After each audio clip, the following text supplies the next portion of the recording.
Okay, we're going to call the February 9th meeting of the Planning Commission to order. We'll begin with the pledge to the flag. Pledge allegiance to the flag of the United States of America and to the republic for which it stands, one nation under God, indivisible, with liberty and justice for all. Jess, would you call the roll, please? Mr. Varga. Here. Mrs. Simperman. Here. Ms. Moritz. Here. Mr. Perkovic. Here. Mr. Sidoti. Here. Mr. Valeri. Mr. Valeri is excused tonight. Mr. Snow. Here. Entertain a motion for the approval of the minutes of the January 19th meeting. So moved. Second. Jess, when you're ready. Mr. Varga. Yes. Mrs. Simperman. Yes. Ms. Moritz. Yes. Mr. Perkovic. Yes. Mr. Sidoti. Yes. Mr. Snow. Yes. We have 4 public hearings this evening. The format we follow for public hearings is we allow an applicant an opportunity to tell us what they want to do at a particular location. Then anyone else wishing to speak in favor is given a similar opportunity. Then those wishing to speak against are afforded an opportunity to speak against. And then if anybody just has questions in general, that's the time to do that. With that in mind, first one this evening is a conditional use permit to allow outside dining and/or drinking at 9055 Minner Avenue. Is that applicant here? Yes, sir. Would you come forward to the podium and identify yourself for the clerk, please?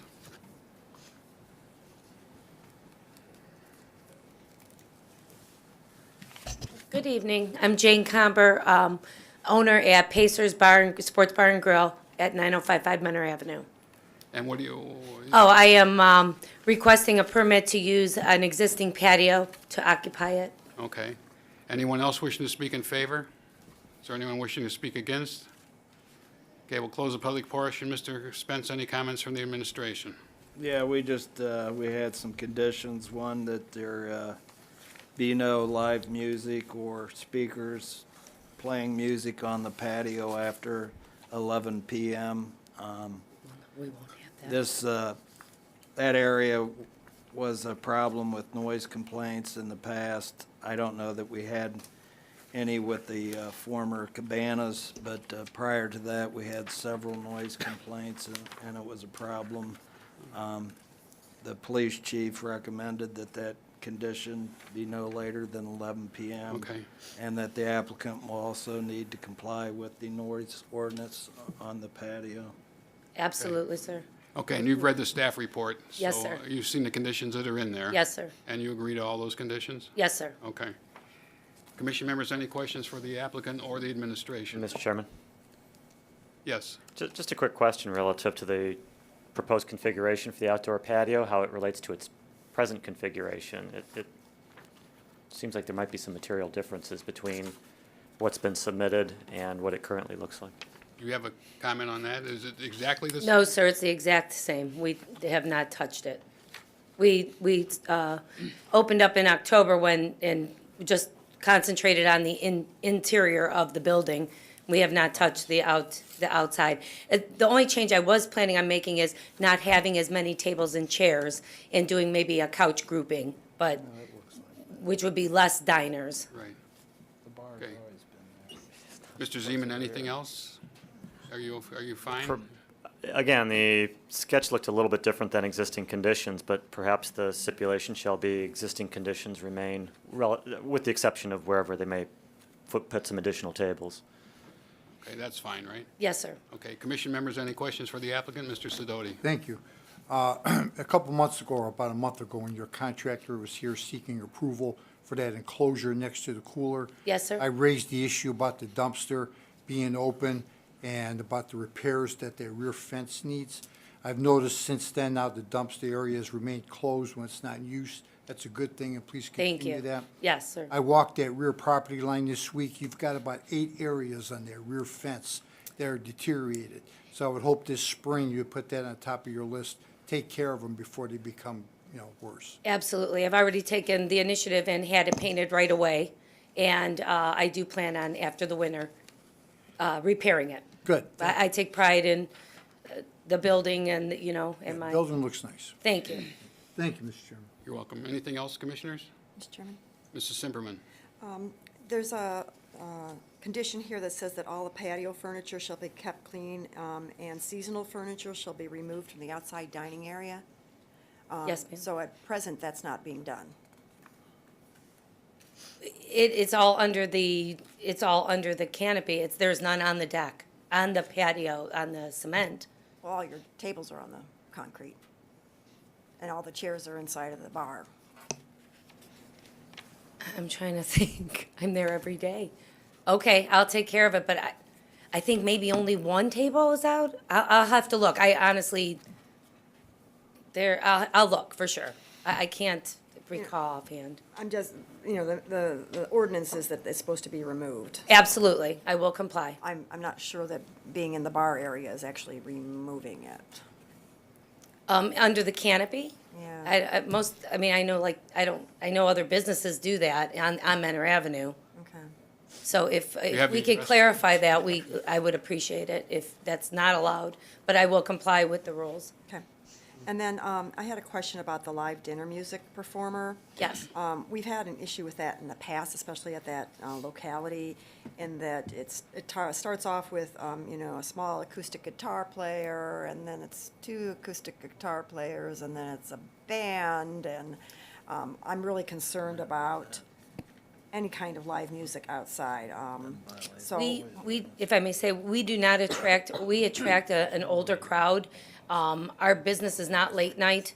As far as the dinner music, I am really just planning on, it's not they're not hard rock, anything like that. The crowd doesn't even call for that. So would you be willing to maybe restrict the hours that you have a live musician on the patio? I already did, didn't I? I said that I wouldn't go past 11. Is that what are you telling me different, or, Yeah, I was asking if you'd be willing to do something different for the live music. It says live dinner music, so I wasn't sure how late people were eating. Just from judging the last few months, we really are not a late night place, and we really have an older crowd. So I really was only planning a 7 to 10 out there, to be honest with you. Now, is this the same time that you'll have bands inside? I really haven't given it that much thought. We have bands right now, on Thursday, not bands, well, we have two-man acoustic or a DJ, and then we did start with 2 bands this past weekend. I have not given it that much thought, to be honest with you. Well, that's my concern, is I don't want to see a band out there. Well, you Okay, I will not have a band. You had just indicated that your plan was 7 to 10, so could we say 10 o'clock then? We could say 10 o'clock. For That's live music. For the live music? For the live Does music. that- That's fine. Yeah, Does that that's fine. satisfy? Okay. Okay. So we want to modify number 1, that it stays as it is. There'll be no music on the patio after 11, but the live music will end at 10 o'clock. That's fine. Is that fine? Yes, sir. Okay, and you saw the condition about the no advertising on the umbrellas. Yeah, I did have a question. So, we purchased, a beer, maybe a beer. So you consider that advertising, like if it says Coors Light or a Bud Light or? It's prohibited by the sign code. It's prohibited by the sign code, correct? Correct, yeah. Okay. So that's prohibited. Okay, sir. Okay. Anything else for the applicant? Okay, I'll entertain a motion. Motion to approve with 6 conditions. Condition number 1 will be clarified to say live music must end at 10. Okay. And number 7, Mr. Zeman wanted us to add that the existing conditions are just supposed to stay as shown, or are presently. Isn't that, what were the words you used, Mr. Zeman? About the configuration of the patio. Existing conditions are to remain. Or do- Existing conditions are. So that would be 7 conditions. Second. Okay. Jess, when you're ready. Mr. Varga, Yes? Mrs. Simperman, Yes. Ms. Moritz, Yes. Mr. Perkovic, Yes. Mr. Sidoti, Yes. Mr. Snow. Yes. Thank you. Thank you. Thank you very much. Second CUP is a conditional use permit to allow a reduction of the buffer requirement at 6231 Reynolds Road. I see that applicant's here. Sir, if you'd identify yourself for the clerk, please. William Fraser, And your address. 9640 Old Johnny Cake Manor. And give us a little overview of what you'd like to do at that location. Uh, The reason for your being here this evening. So we want to increase the size of the building about 1,500 square feet. at Mentor Animal Hospital, 6231 Reynolds Road. Add a treatment area, surgery, staffing, desks, break room, utility room. And so the reason for the CUP is you're looking for a reduction in the buffer adjacent to the residential area, is that correct? Yes. Okay. Anyone wishing to speak in favor? Is anyone wishing to speak against? Can I tell you more things? You can tell me whatever you want. Sure. Sure.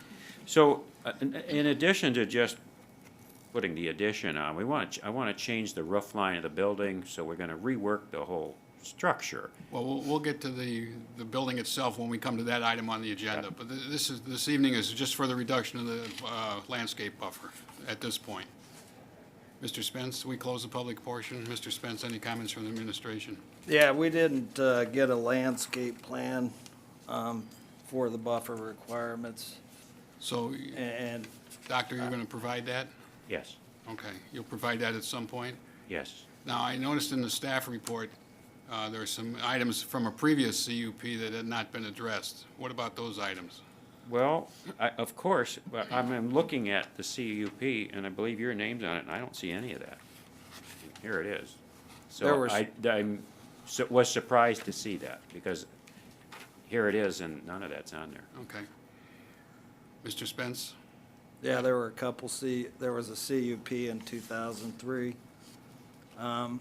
in June, and a couple of those requirements were street trees were to be planted and a hedge was gonna be installed along the parking lot for headlight mitigation. For the, adjacent to the residentially zoned Right. Yeah, property. we put a whole island in. Well, we're not going to argue that this evening. Whatever needs to be done, needs to Yeah. be done. And so, you agree to that? Yes. Okay. Commission members, questions for the applicant? Just a question to the Mr. city. Varga? Thank you. We're only talking about a foot, right? The required setback would be 20 feet, the side setback, and the existing building's at 19 feet. Right. That's the crux of that, right? Right, but the buffer requirement also requires an 8-foot fence.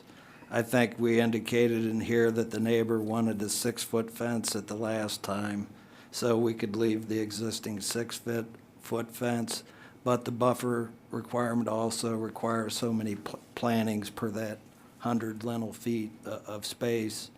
And those plantings are evergreens, shade trees, understory trees, and Right. shrubs and stuff. We don't have a plan on that. Right. So we accept the 6-foot fence, and then the neighbor moves away, and a new neighbor comes and he wants the 8-foot fence. How does that work? Well, that's what was approved, and that's what you got. So the 6-foot is approved? Right. It's not just an allowance? No, that's what the It's approved. commission approved. Okay, that's Right. fine. Just want to, Same with the want 19. to mitigate something in the Same with future. the 19-foot setback. Right, okay. Mr. Chairman? Mrs. Simperman?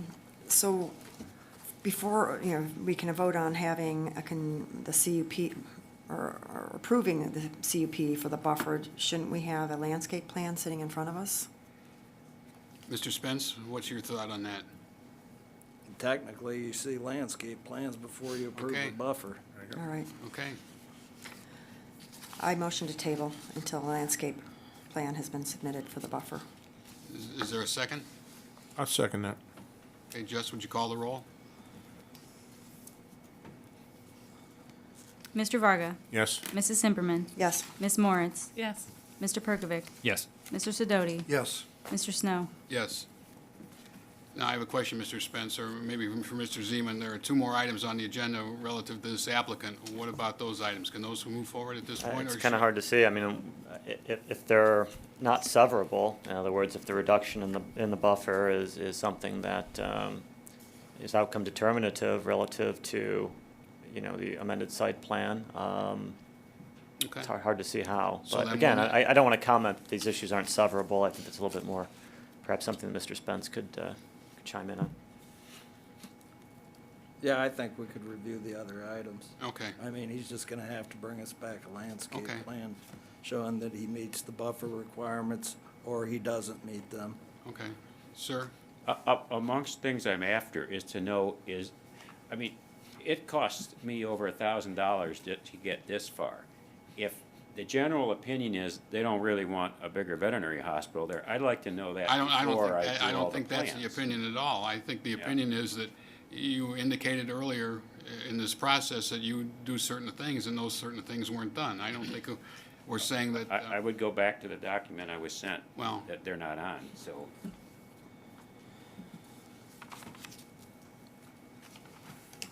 It's been tabled, so we'll get to 9 and 10 when we get to 9 and 10. So. Item 3, conditional use permit to allow auto repair facility at 8340 Station Am I Street. done? No, Is that no. applicant? Just sit down until we get to the next part. Oh, Is that applicant here? Okay, would you come forward and identify yourself for the clerk, please? Matthew Bell, this is my partner. Shane Mulder. And what do you want to do there? Light auto body repair at the location. Okay. And the reason Mr. Spence is here this evening is that requires a conditional use permit, correct? Yeah, sales, fixing, leasing of vehicles is all CUPs. Anybody wishing to speak in favor of this applicant? Anyone wishing to speak against this applicant? Okay, we'll close the public portion. Mr. Spence, any comments from the administration? Yeah, his plans indicate that he's gonna have a spray booth, and that will require fire suppression. That will have to be submitted for a building permit. And You guys are aware of that, right? Yes, sir. Okay. then they'll have to get a reoccupancy permit.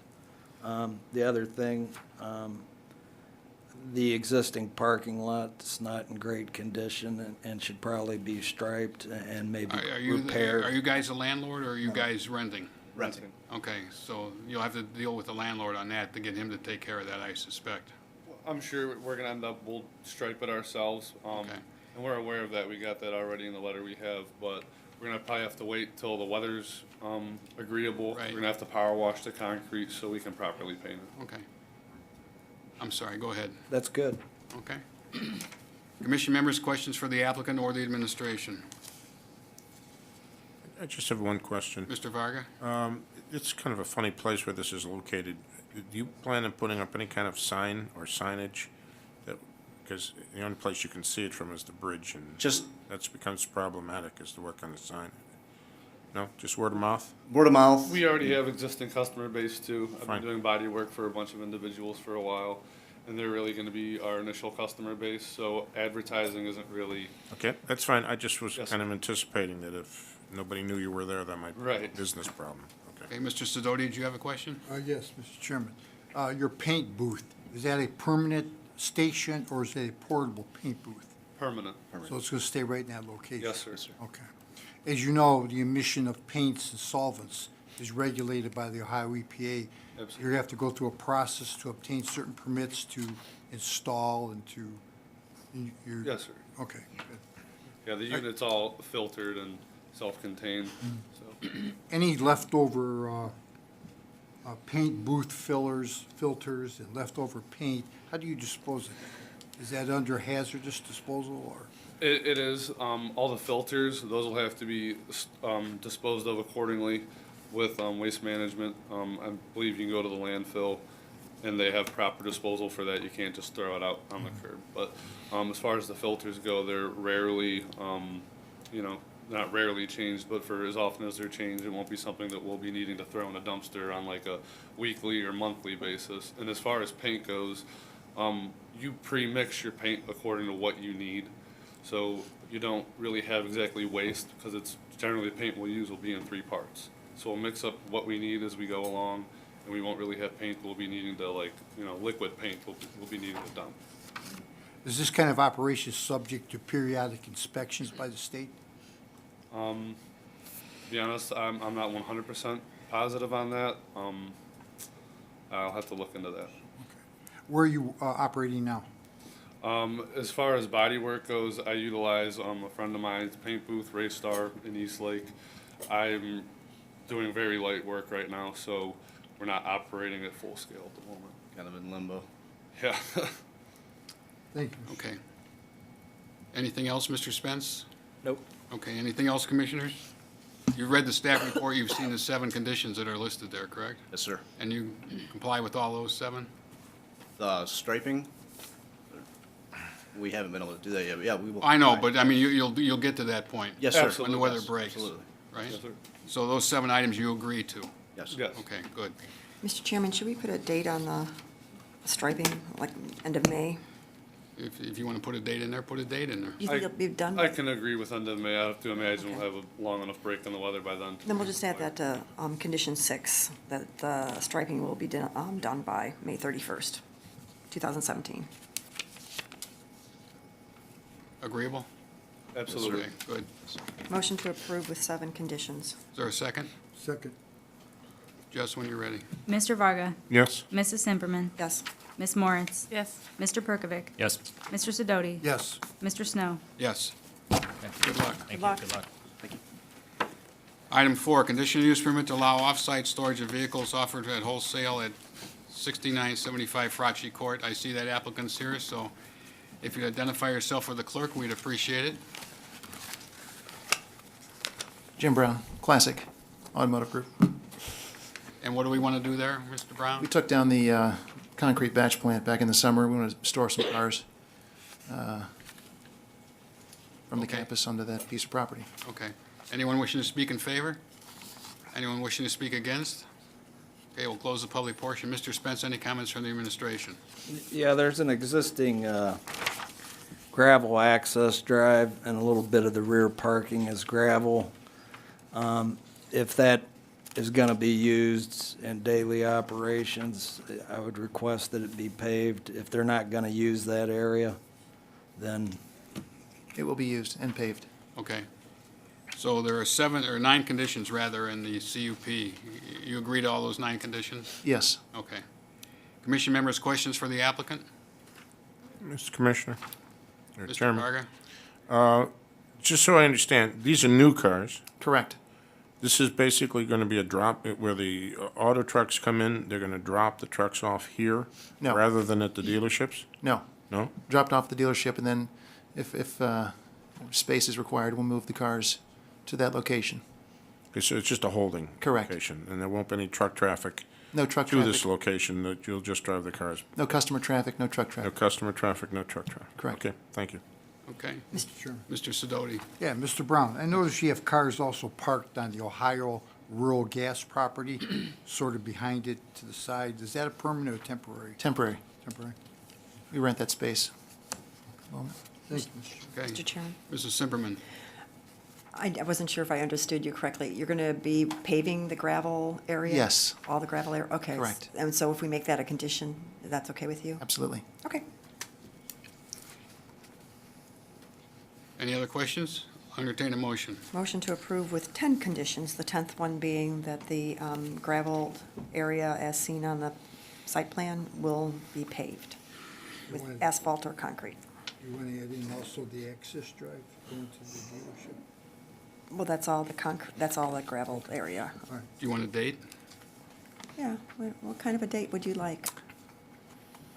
Spring. That's a good date. Let's do May 31st again. Okay, May 31st? Is May 31st good? Sure. Okay. We could Entertain a do, Was that a motion? Mrs.? that was, Okay, yes. is there a second? Second. Okay, Jess, when you're ready. Mr. Varga, Yes? Mrs. Simperman, Yes. Ms. Moritz, Yes. Mr. Perkovic, Yes. Mr. Sidoti, Yes. Mr. Snow. Yes. Okay. Thank you. Thank you. Under old business, items 5, 6, and 7 were tabled at the previous meeting, will remain tabled this evening. Under new business, item 11 will be tabled, correct, Mr. Spence? yes, And item 17 will be tabled. will be tabled. We'll get to those when we get to those. Miscellaneous review of declarations of restrictive covenants at the Village of Maple subdivision. Is that applicant here? And if you'd identify yourself for the clerk, please. Keith Filipkowski with Pulte Homes of Ohio. And what's the reason behind the change of the covenants? Well, it's really a matter of clarification in some cases and then confirmation. Those restrictions must remain intact. So I believe most, if not all, the board members here have been involved throughout the process since its inception. That's correct. Pulte Homes coming in after the fact of that, looking for that clarification because the set of documents that have been submitted and with the city are a drafted version. In the spirit of time, we've started our model home. It's nearing completion. And we've otherwise revised that elevation and some characteristics of the architecture on it to comply with the drafted version, which is not a problem. But so we're otherwise looking for some clarification so that we know formally what restrictions do need to be in place. Recently, the HOA documents have been recorded, and those simply refer back to if there are any other more restrictive city restrictions that must be followed, that we ought to refer to those city restrictions to do so. The only formal restriction that the city has in place that I'm aware of as it relates to the items that I've outlined in the memo are the similarity rules of contiguous lots. So looking for clarification on that because the drafted version of restrictions are stated differently than what the established city code calls for. So as we move through and building 45-plus homes, we just need to understand what those semantics are before we find ourselves in a pinch with a home sold. Okay. Mr. Zeman, any comments? The record speaks for itself. I'm not really sure where the confusion is. There's no draft documents. There may be drafts in someone's file, but the rezoning, which was discretionary on the part of the city, was based upon a lot of representations by the original developer relative to the quality and how this development would preserve the open space, how it would fit into the old village neighborhood. And I'm not really sure that the term semantics is well taken in this context.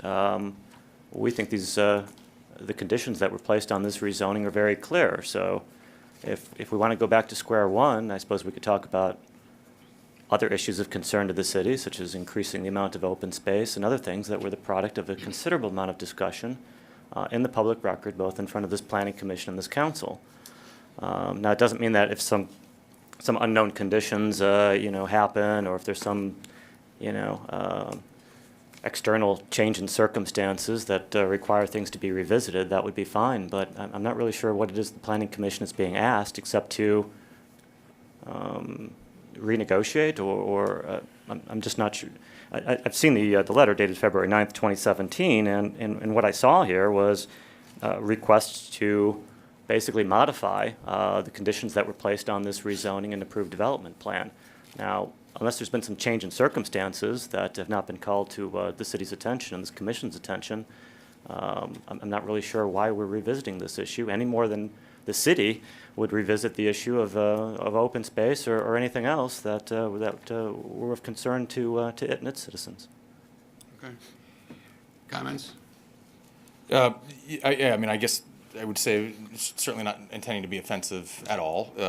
Just again, through the permit application of the model home, the drafted version of restrictions were referenced to be followed. So the specific line item of the duplicate residence allowed at 100 feet within, in proximity, is stated in those drafted restrictions. That is not the established code from the Mentor's stated code 1313.04. So I'm just looking for clarification as to the guidelines to follow with absolute certainty.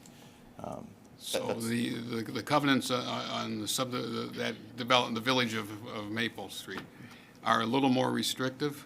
Is that what I'm? In some respects, yes. Okay, so those would be the ones that take precedent, correct? Those were conditions placed upon the rezoning, correct? Okay, so those would be precedents, so.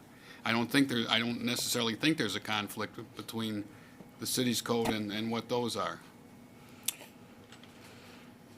They're outlined just a little bit differently, so I was looking for confirmation on. Well, I think the confirmation would be that the village of Maple Street, that whatever those covenants are the covenants that have to be used in that development. Am I correct, Mr. Zeman? Yes, those were conditions placed upon the rezoning. I don't know if to.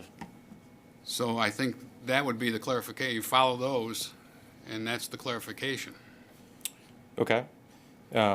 So as the memo outlines with my submittal, just trying to understand as we work down our way through the outline here, if there is any availability to any of the line items I've mentioned as far as any opportunity to or flexibility to consider those line items the way I've proposed. I'm not sure why, after having a lot of discussion early on in this, why we'd want to change at this point. So I'm not sure, unless you can offer some reason that we need to consider a change. What would the change be? Why would we do that? Yeah, as it was proposed here in the memo submitted, and again, it was a matter of clarification, not having been here to understand the background, did research the meeting minutes from those previous meetings, and not seeing any overwhelming case on your behalf as to why you wanted to impose those. I wanted to understand that, and if there was flexibility, because again, we had, through the course of this project, changed our portfolio to comply with the drafted restrictions, which is fine, but again, was referred to come here to just discuss that as clarification. And if there were things that I would like to have an opportunity to ask for flexibility on those, that I should do so. So let me ask this question. Are you looking to have your current portfolio of building styles fall into this development? Is that why you're here? As opposed to following these restrictions? I've actually already adjusted the portfolio to comply with the drafted version, but didn't know the council's stance on what those drafted restrictions currently state, because they are drafted. So again, looking for that clarification. So another example would be that the drafted versions call for architectural shingles. We otherwise build with 3-tab shingles in the city of Mentor. So the proposal was in our portfolio, this particular portfolio that we're intending to offer in the Village of Maple, we don't typically offer architectural shingles on that product. So my proposal was, could we simply offer that as an option, the architectural shingles, and otherwise build with 3-tab shingles? Mr. Chairman? Mrs. Simperman? I'm not quite sure I understand what's going on in the respect of the applicant, but it sounds to me, there's a 1137.08 chapter in our Code of Ordinances. It says, if the commission finds the change to represent a substantial departure from the intent of the previously approved plan, it shall require that the applicant submit a new application and follow the same procedure as for the original approval.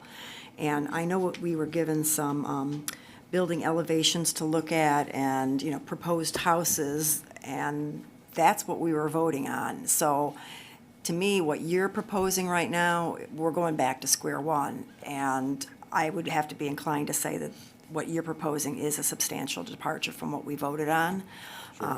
So, that's my opinion right now. And before we get into all the nitty-gritty of what you want to do, that's my opinion.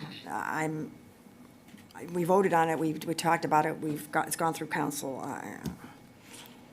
Sure, fair enough. And Mr. Chairman, I mean, Mr. Zeman?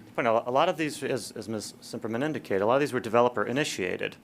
And it's not unusual, and when seeking a rezoning and trying to go with an RVG and getting that type of product online where the existing zoning will not support it, to make representations relative to what that ultimate product that's going to be constructed will be, and why therefore the change in zoning is for the best. And so I think when the developer initiates certain representations regarding the quality of finish on the exterior finish materials, and the commission and the council ultimately find favor with that, you've got a pretty serious concern when those finished materials are altered in a substantial way. But I wanted to clear out, I think the record, and I'll let the record speak for itself relative to those hearings, a lot of this was developer initiated. So thank you, Mr. Chairman. Okay. So I think that's where we are, Yep, understood. okay? Yep, Thanks. thank you for your time. Do we need to vote on that, Mr. Zeman? It's a miscellaneous review. Yeah, I mean, it requires some action. Okay, I'll entertain a motion. Motion to, I don't know what I'm making a motion for. The motion may be to deny as a substantial departure from the approved development plan. Yeah, that would be it. Or approve as an instant, whatever. Yeah, So you, Mrs. Simperman, you read what you thought. yeah, I'm going to go Okay, along so that way. let's go along Motion that to, motion to say that this is, represents a substantial departure from the intent of the previously approved plan.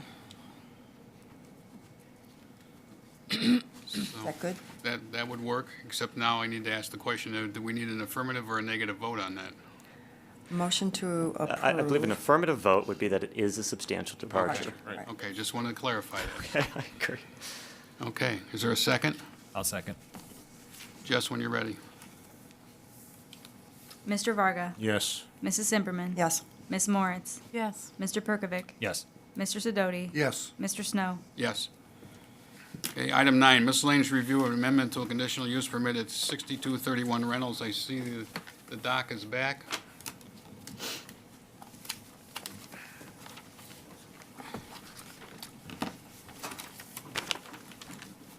Okay. Mr. Spence, comments from the administration.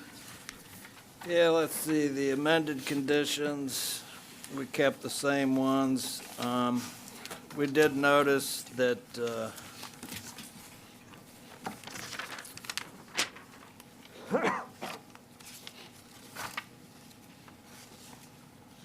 the applicant's site plan indicates like a 10-foot setback along Reynolds Road. The existing conditions, that pavement is not set back 10 feet. I didn't see any evidence that we've ever granted a variance for that setback for that parking lot in the front. So I would hope that it would conform to this layout that it's submitted.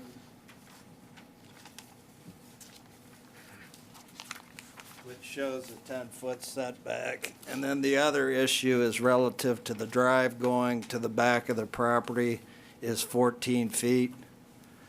A two-way access drive needs to be a minimum of 24 feet, right? So that drive would also have to be fixed, but that was under the site plan. Okay. Comments? Yeah, this picture is what's always been there. What the architect has done, I think, is drawn something that would be conforming. So we'll change to what this Give us is. the 10-foot setback. Yeah, And, Because right now, the pavement almost goes out to the sidewalk, pretty close to it. yes. what about the 24-foot drive? Well, that's part of the site plan. I We know, can do- but we're talking about all this stuff now, so. Yeah, if that's what you want. Ken Beck drew it up for me and said that he knew what men are required, so I said, go for it. So, yeah. Apparently, he didn't understand that should be 24 and not 18 or whatever he did. It's yeah, he's got 14. I think the one condition on the evergreen hedge,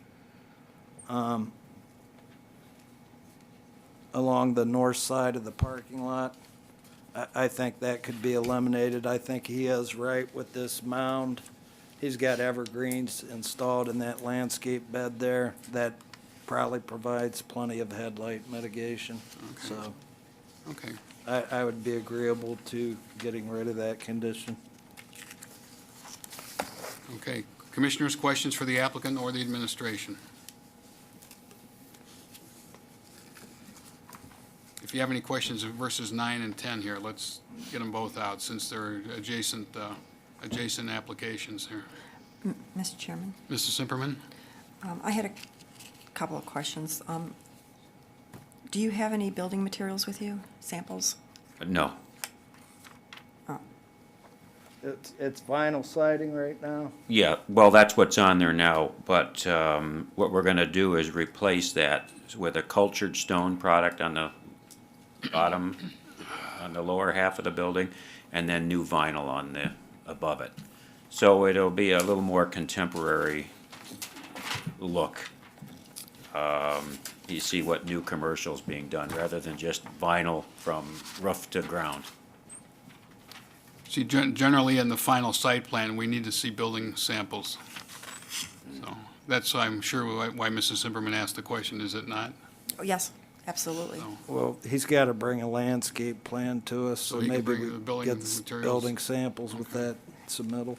And then you're going to redo the addition and the existing? Sure, yeah. To match, okay. Yeah, absolutely. Yeah, if you could bring the colors for us when you come back, that would be great. And then I was looking at your parking, and of course, you know better than I do as far as where your customers are going to be parking. But I noticed that you have basically half and half. Do you think you're going to have people having to walk from the back of the building around to the front? No, Okay, that's just for employees then? yeah, employee And you parking, don't have any more than 10 customers at a time? no, Okay, I wish. all right. Thank you. So do we want to, let me ask the commission this, do we want to see all the samples and all the modifications before we vote on it? If the answer to that is yes, then we're going to need to table this evening to give the applicant an opportunity to answer all the questions that have been asked here and bring in the sample building materials and the landscape plan, because I think the commission wants to see those things. And that's part and parcel, the building materials are part and parcel of a final site plan, so if that's okay, is that okay? Yes. I'll entertain That's- I'll entertain a motion then. 9 and 10, we'll do them together. I'll make a motion to table submission for 9 and 10. Okay, is there a second? Second. Jess? Mr. Varga, Yes? Mrs. Simperman, Yes. Ms. Moritz, Yes. Mr. Perkovic, Yes. Mr. Sidoti. Yes. Mr. Snow. Yes. Do you know everything you need to do now? Landscape plan, and then some boards with The building samples and the materials? stones. Okay, and, you know, if you're gonna go to that extent, then I think let's show the 24-foot drive aisle as Okay. opposed to the 14. I mean, all those, you need to clean up all those. So we can last- have them yeah. redraw that, Okay. right. Huh? And if you could get that to me like in a week or so, Uh-huh. I could get you on the next meeting, Okay, Okay, okay, March 2nd. yeah, okay. I'll call you. Call I'll me. you. Yeah, yeah. And then I gotta find out this other thing. That's the first I've heard of it, so you gotta tell me what I I did. didn't even have a birthday. Okay, item number 11, Mr. Spence is tabled. Is that correct? That is correct. Okay, item 12, final site plan, we'll need to table it. Let's make a motion to table in item 11. So moved. Second. Jess? Mr. Varga, Yes. Mrs. Simperman, Yes. Ms. Moritz, Yes. Mr. Perkovic, Yes. Mr. Sidoti, Yes. Mr. Snow. Yes. Item 12, final site plan and architectural review of a commercial building at 7809 Minner Avenue. Welcome back. Thank If you. you'd identify yourself for the clerk, please. Ken Knuckles with Development Management Group, representing Anchor Retail Solutions as well as Core Life Eatery, who's the tenant for the building. Let me ask you the most important question. Do you have building samples? Yes, sir. Okay, good. I think our architect submitted these with preliminary submittal. Of course, the building hasn't changed since that point. Okay. Oh, Just lay it down flat and I can zoom out. Commissioners, questions for the applicant? Mr. Spence, any comments from the administration? Yeah, we had some conditions relative to the ingress and egress easement that will need to be addressed before the building permit. The applicant is aware of it and understands it. I think we had a couple hot spots on the photometric plan, if I'm not mistaken. In a couple instances, it exceeded 1 foot candle. That will need to be revised. So you'll make those adjustments, Comply right? with the Absolutely, yeah. code, and then he's got his building materials. Mr. Chairman, Mr. Varga? not that I anticipate a problem, but, and you do locate, at least on the drawings, where the rooftop mechanical equipment is. I just want to reassure you that you don't want to see that equipment, and it's a lot harder to fix it in the field. absolutely. We just did a thorough review with the architect earlier this week, and we talked about that in length. Right, So they assure especially me, because this building is seen literally from right. Sides. all sides. Yeah, they So- assure me that all the equipment and the units in particular will be fully screened. Okay. I remember. I think you indicated that at the preliminary too, right? Oh, yeah. Sure. Yeah, so, Mr. Spence, anything else? From your aspect? Well, yeah, one thing with the easement for those 11 spaces that access the city's drive, that's gonna be a revocable easement. And the thought was that we should get that the property owner should get a parking agreement with Levin for those 11 spaces in the event that the city ever puts a drive in and connects that to Garfield Park. Yeah, and that's fine. My client's attorneys are already talking with the property owners about potentially getting easement or whatever they need to provide some additional parking should we need it in the future. Okay. With regard to the modification of the easement, when I first saw the comment where it talked about it being revocable, I was like, I don't know about that. But I did go back and look at the easement and discussed it with my client's attorney, and it's already set up to be revocable. Should it ever be extended for the use of the park there? Right. So there's already language in that easement agreement that talks about the fact that it's revocable, and so we're not really adding anything new to that. We'll modify it as we need to allow access and parking off of that as we're proposing. And we'll work that through the city's staff. And you mentioned that we need to go to council? Yeah, it'll have Right. to be approved by council. So, Mr. Chairman, Mrs. Simperman? so I just want to make sure that I understand that you understand. Okay, sure.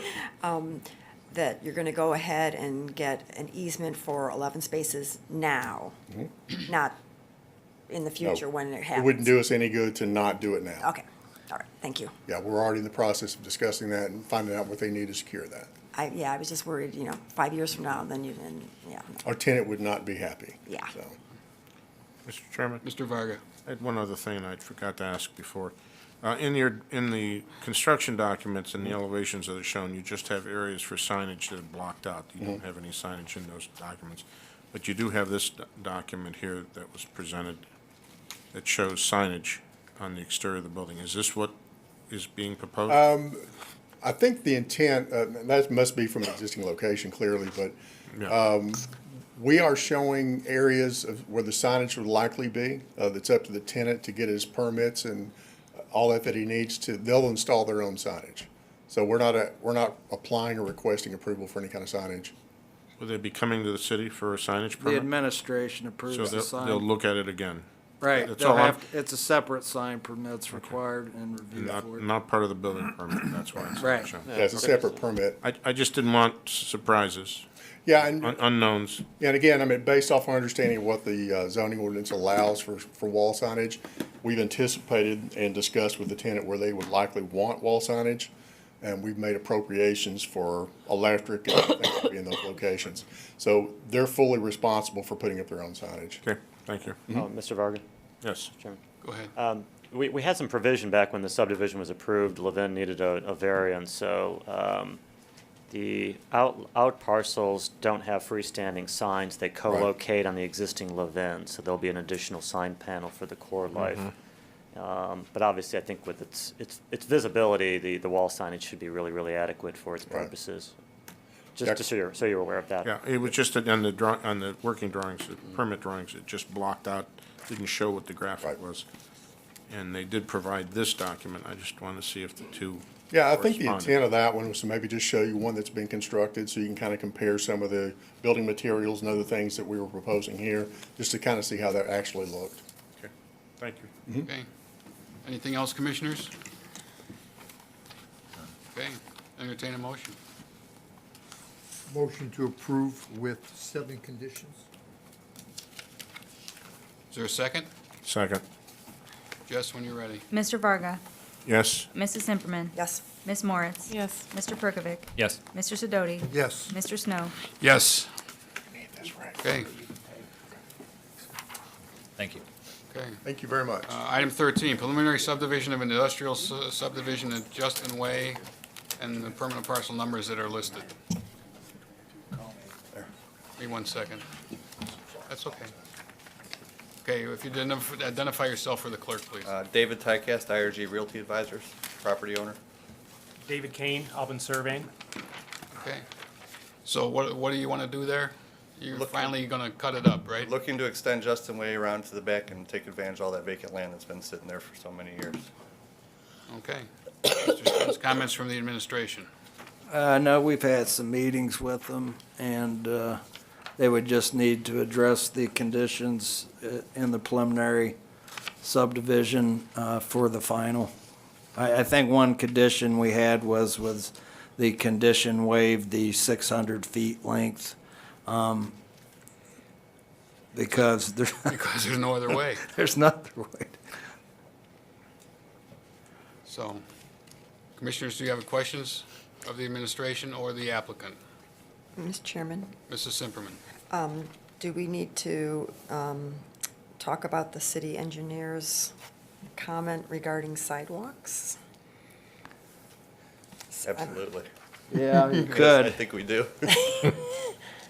So, I mean, it's under the engineer's comments, so I guess I would say as a condition that I would be agreeable to not having sidewalks not being necessary in this development. I'm not sure where you're gonna walk to. Not either. Yeah. So if, You concur with that? Without putting you on, on the spot? Sure. Okay. Mr. Chairman? Mr. Varga?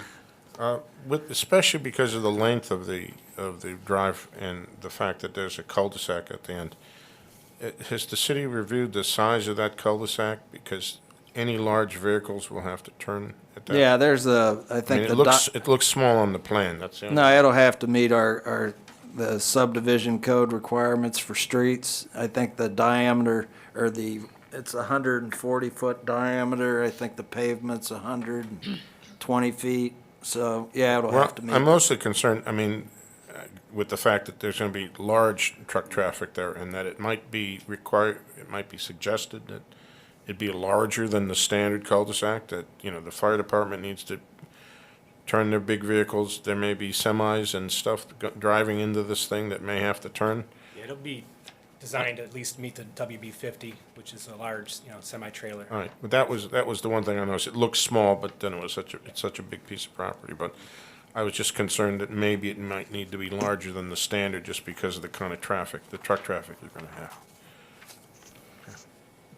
Commissioners, questions? If none, I'll entertain a motion. motion with 3 conditions. Third condition being that the sidewalks will not be necessary. Is there a second? Mr. Sidoti? Do we have to incorporate a condition to waive the 600 feet? I think that would be prudent. I think already it's in there. Yeah. That's number 2. Yeah. That would be prudent to do that. Is there a second? Second, Okay. Jess, when you're ready. Mr. Varga? yes. Mrs. Simperman? Yes. Ms. Moritz? Yes. Mr. Perkovic? Yes. Mr. Sidoti? Yes. Mr. Snow? Yes. Good luck. Okay. Item 14, miscellaneous review of an amendment to a conditional use permit at 6951 Center Street. Is that for me? That's your, Okay, good.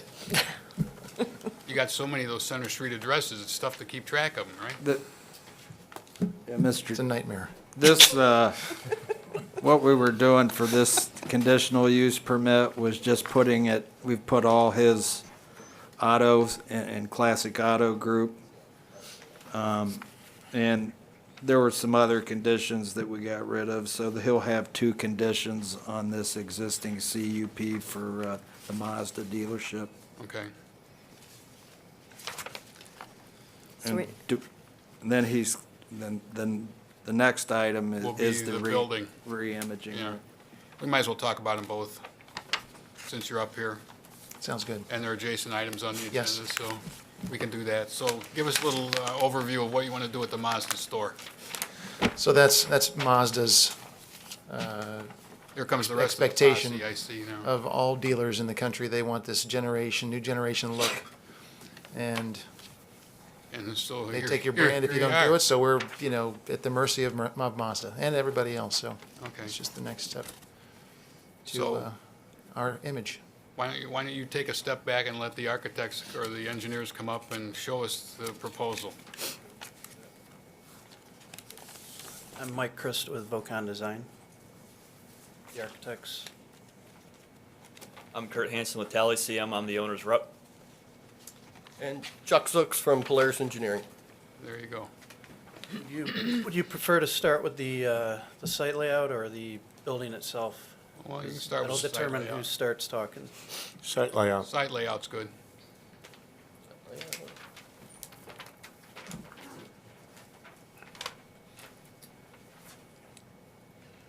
mainly have done some minor modifications to the parking area. This is the existing conditions. We've slid some spots down to, towards Center Avenue and left good vehicular traffic around the building. So it's pretty minor site conditions. Okay. We're trying to get your money's worth, Mr. Brown, tonight. Gonna have everybody talk, so. So the existing building, this is the existing. Could you step over to the mic a little Oh, bit? Or you can move the mic, yeah, there you go. This octagonal space is the existing showroom. This is the existing service garage. The proposal is to demolish the existing showroom, replace it with new, add on to the existing service garage 4 additional work bays, and add a service reception drive to the south. And I guess should I zoom out a little bit?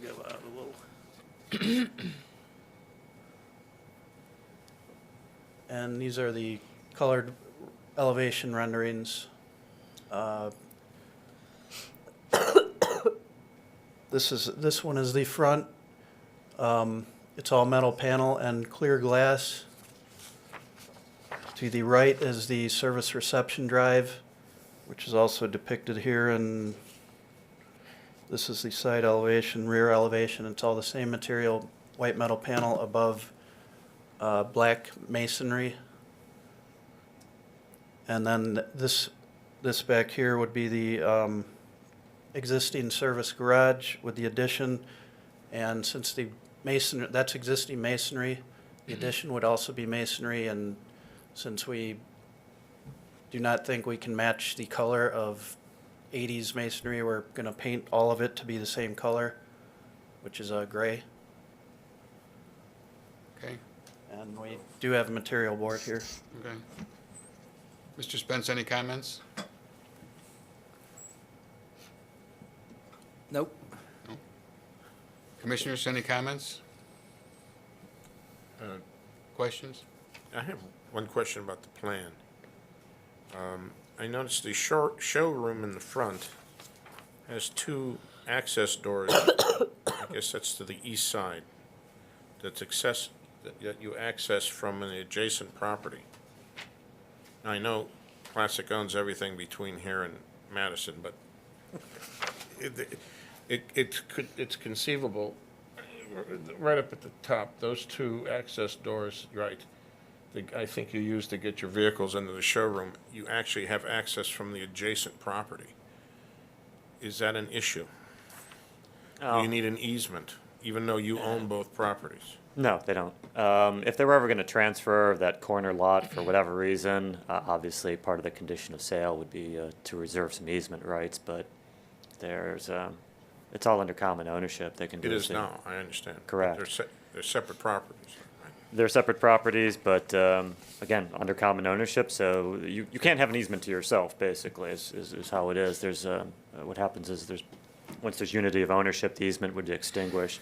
So if they were going to transfer that corner lot to a third party for whatever reason, presumably they would do that based upon an easement reserve. Yeah. I mean, It's just an observation, that's all. yeah.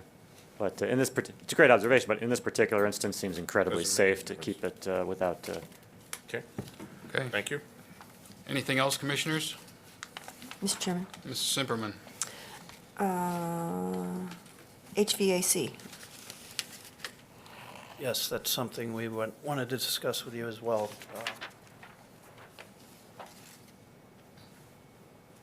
So currently, we're showing the rooftop units on top of the existing service garage, which in our minds, we put it there so that from the front, from Center Street, it is currently screened as we have it.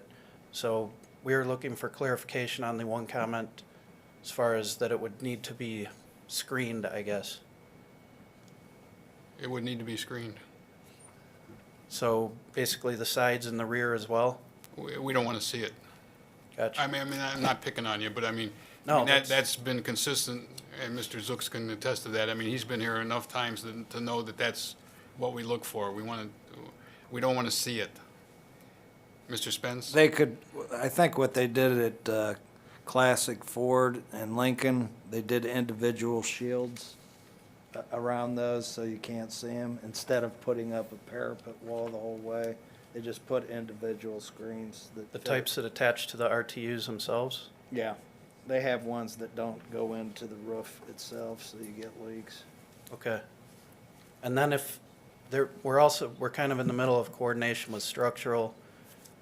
If the existing roof structure for the existing building is not, basically if it's too invasive to support these rooftop units, is there any, I guess, what are the consequences if we were to move them on the showroom toward the back? Obviously, we'd fully screen those if we had to. But is there any issue with putting those on the showroom if necessary? I don't, in my mind, there's not, as long as we don't see them. Which, Can you yes. put 'em on- we can will- you put 'em will on the ground? comply. You can't put them on the ground, right? No. No? Well, Mr. Chairman, I'd recommend they just come back, for a miscellaneous review. If it has the If- potential of being dramatic or not, but without actually knowing what it may, it would seem, rather than make a decision based upon something that's speculative and unknown, just we can treat it as a miscellaneous review. It shouldn't hold up the project if Okay. that's necessary. Okay, Is that okay? I believe so.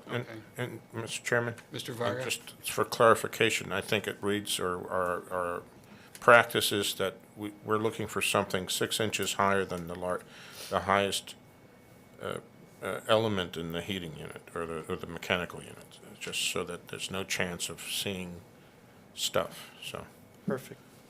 Or behind a parapet wall. I mean, I realize you have a fixed design, but, if you're gonna put it someplace and you can't hide it with a parapet wall, then you're talking about one of these screening devices. Yep. But then in front, you might not like that, Mr. Chairman, Mrs. Simperman? I don't know how tall it's kind of hard for me to, well, yes, I do know how tall. I don't know where you're talking about, so I think that's a good thing with what Mr. Zeman said, for you to come back with, if you're going to move it to the front of If the we building. change it, Yeah. yes. My biggest concern is traveling north and looking at the south side of the building from the 615 bridge. So that's my biggest concern, is just coming over there and. It's all of it, the bridge is up. Yeah. I understand. So I'm, looks like it's going to be a nice showroom, so that'd be nice. Okay, is that a motion? No? No? You want Could me it- to could make it it be? one? It could be, so, let's make a motion for the 2 conditions with the CUP. Okay, let's vote on them separately, since, Okey-dokey I mean, then. we talked about them together, but we can vote separately, so, with the 2 conditions? Yes. Is there a second? Jess, when you're ready. Mr. Varga? Excuse me just a second, what are we voting on? The CUP. Just the CUP. Oh, yes. Mrs. Simperman? Yes. Ms. Moritz? Yes. Mr. Perkovic? Yes. Mr. Sidoti? Yes. Mr. Snow? Yes. Okay, now I'll entertain a motion for the next item. Motion to approve with 4 conditions on the site plan, and I don't think we need to make do we need to make a condition about the moving of the HVAC units? Well, No, it's being approved as it's submitted, so Okay. should there be a change, I think it's been pretty well Okay, calculated. Documented. They need to come back. okay. Is there a second? I'll second. Jess, when you're ready. Mr. Varga? Yes? Mrs. Simperman? Yes. Ms. Moritz? Yes. Mr. Perkovic? Yes. Mr. Sidoti? Yes. Snow? Yes. Thank you. Almost painless. Thank you. Uh-huh. Thank you very much.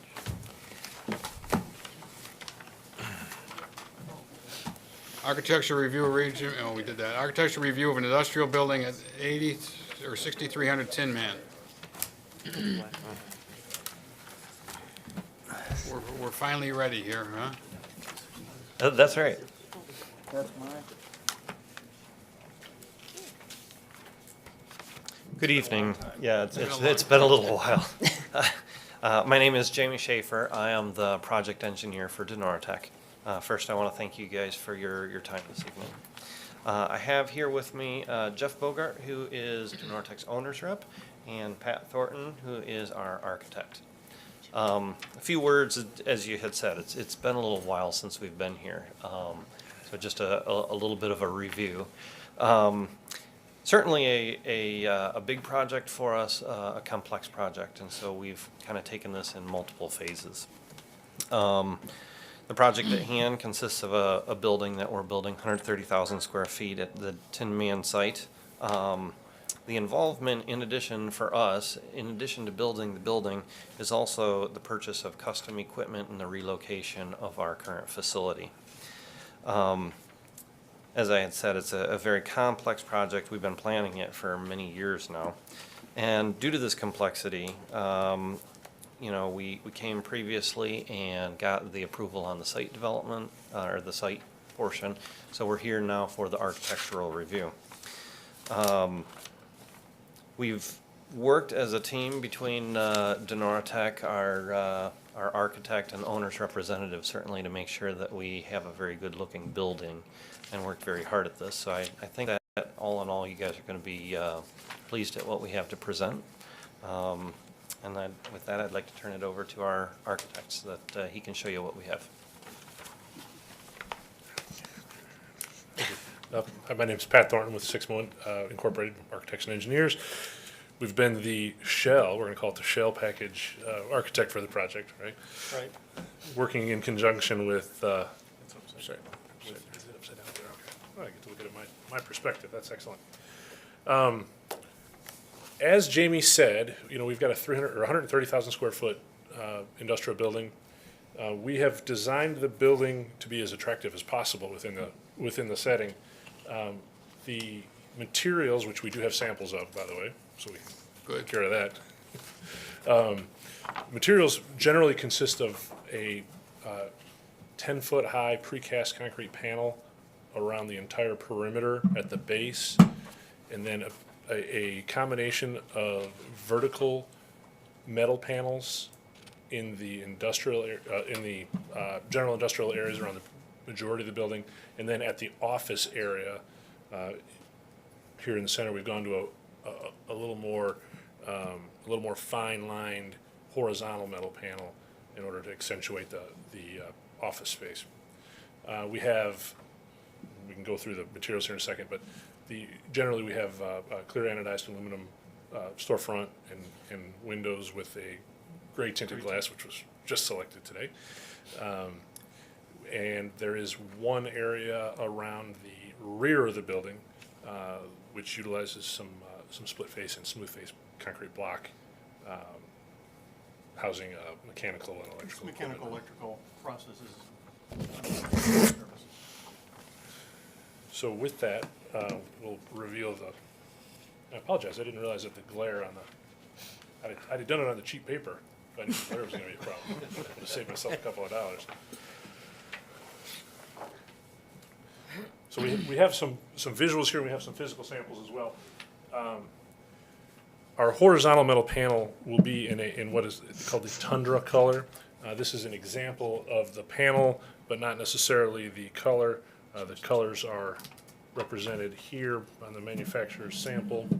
The vertical metal panel, which will be around the majority of the perimeter of the building, is in the almond color, and that is the These are not the right colors. they're the right style Can't get panel. samples in the right colors. You can only get colored chips. Precast concrete panels around the perimeter of the building, which we'll pinpoint a little closer on the renderings and the elevations. And then we've got smooth and split face concrete block. We've got samples. The split is actually a charcoal, which helps match as close as we could get to the Tundra, and the smooth is a Chastec Way White, which is close as we could get to the almond. We're trying to, although it's just a small portion of the building, we are trying to coordinate those colors. Our storefront is clear anodized aluminum, like we said, with a gray tinted glass. We have a few louvers, which I'll point out on the plan, which will match the metal panel colors, and there are a couple of fenced areas which will be galvanized fence. The Denora-Tech would like to utilize some slats for privacy purposes, not necessarily screening purposes, but privacy purposes. That fence is around the back side of the building on the plan. One other material that's on the building, you'll see some green metal panels. We don't have an actual sample of it, but we do have, we're going to match the Denora-Tech green. It's an official color from Denora-Tech to get we'll have to get actual samples of this from the manufacturer, and we settle on a final metal panel supplier. But this is the green color that we'll have. That green takes place around this frame that forms the office area. It also will likely take place on the signage, but the signage will be a completely separate package. They'll be submitted separately by them. While we're showing some signage today, we're not here for signage at all. We'll come back with a whole signage package. So we are here for questions. Mr. Spence, any comments from the administration? I would indicate that they also submitted our plans for screening of the storage areas on the south side of the building.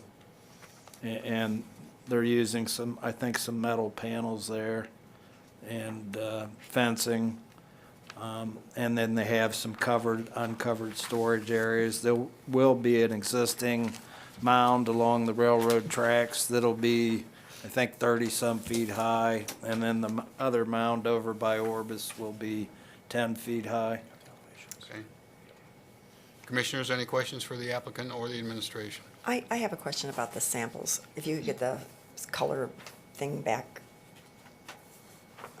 No, that one.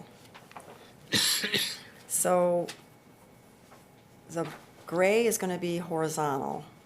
The gray is in two locations. It's the horizontal at the office section. If we can go back to the elevation. This section here in the center will be gray horizontal metal panels. As well as the. Then we'll take the corners where we've accentuated the building to break up the massing of the building, and we'll have vertical panels, but they'll be the same panels in gray, in this gray. So we're trying to break up this huge mass of a building So they'll be vertical on the ends and horizontal. at the office to accentuate the office Okay, area. which way are these panels right now? Are these vertical? These are vertical, so. Okay. That one's yeah, this one becomes This one horizontal. will be the one that will be horizontal and vertical. This is a striated panel, you can tell the indentations. This just has a texture to it with very, very slight indentation to it. And where's that other panel going to be used? This is the bulk of the rest of the building, in this section up on the top here, in between the gray areas like in the front and around the back. And that will be vertical? Yes. It'll be hard to see the seams. As you can see, these are closely joined and it forms the same identical striation here, recess in the panel. Okay, thank you. You're welcome. One other item, we had a little issue in coordinating our front entrance. So I want you to know that there's there's a guest entrance here and an employee entrance here. When we submitted our original drawings, we found that we weren't wide enough in the front, so we need to widen our entrance area. That displaces 2 parking spaces, which will add to the end of this row. We'll widen this out and we'll re-space out the planting, trees, and flagpoles to accommodate these 2 entrances. One a guest entrance, the other an employee entrance. Okay. Mr. Chairman? Mr. Varga? So here's the question we discussed with the last 2 applicants. Where's your mechanical equipment? Well, as you can imagine, this is heavy industry. Oh, I know. There's a lot of mechanical equipment, and some of these stacks are required to be 10 feet above anything else surrounding them to meet requirements. Stack, you're talking about like smokes, like Well, not ventilation smokestacks, but vents, exhausts and vents, things of that nature for equipment that's inside. So we represented what you'll probably see for a lot of these stacks. I'm not so concerned about a vertical stack. I'm concerned about the big air handling unit that might be on the You roof. won't see the air handling units. They're not going to be on the roof? They will be on the roof, but you can't see them from anywhere on the ground from the cul-de-sac or anywhere else. They're small compared to the other equipment for the mechanical equipment for this building. It's industrial. It's, Now, you unfortunately have picked a site immediately adjacent to a very busy bridge that you can't see your roof from. there would be no way to screen from that bridge. That's well above us. I understand.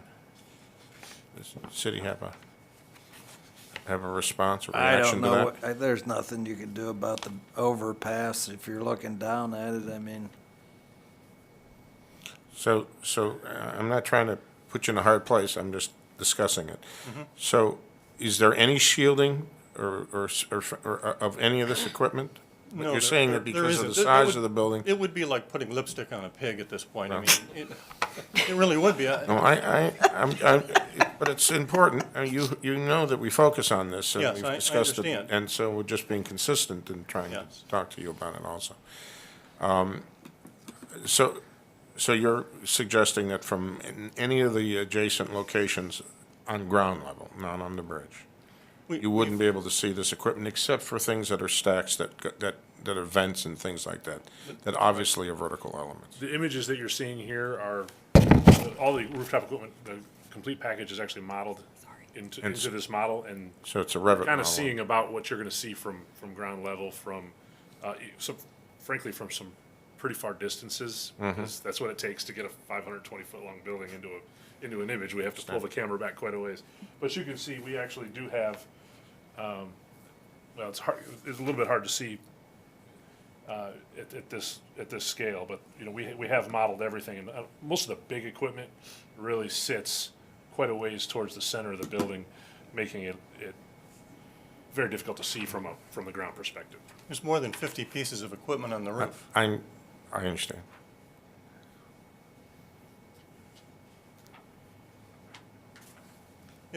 You know, It's for gonna the look- heavy industrial building, I think it kind of adds something to have some of these stacks sticking up. To try and screen it would be to try and make something else out of it that doesn't work.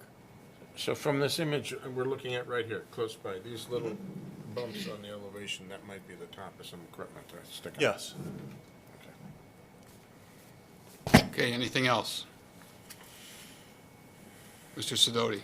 Will Denortec, the building that you're vacating, what's going to become of that building? Do you own Would that you like to building? buy it? No, no. I'll put a pizza shop in it. Yes, eventually, once we transfer everything, we'll completely vacate and then eventually sell that property. How many square feet is that building?